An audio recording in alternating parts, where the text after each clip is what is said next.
প্রথমেই নিশ্চয়ই দেখতে পাচ্ছ নিফটি 50 চার্ট আমরা খুলে নিয়েছি।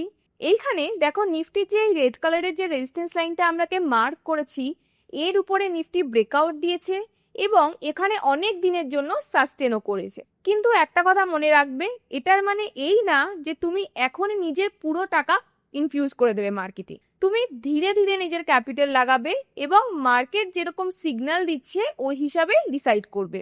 এখনই মার্কেট রেজিস্ট্যান্স লাইনের উপরে গেছে মানে এই না যে একদিনে মার্কেট পুরো বুলিশ হয়ে যাবে। মার্কেট একদিন, দুদিন বা এক মাসের জন্য কখনো বুলিশ হয় না। মার্কেট একটা লং টার্মের জন্য বুলিশ হয়। তো এখন জাস্ট নিফটি নিজের ট্রেন্ড চেঞ্জ করা শুরু করেছে। তো আমি সাজেস্ট করব এখন অল্প করে ক্যাপিটাল লাগিয়ে তুমি ট্রেড বাই করা স্টার্ট করো এবং আস্তে আস্তে মার্কেটের কন্ডিশন কিরকম হচ্ছে, মার্কেট কি পারফর্ম করছে সেই হিসাবে তার সিগন্যাল বুঝে তুমি তোমার ক্যাপিটালকে ইনফিউজ করো ধীরে ধীরে।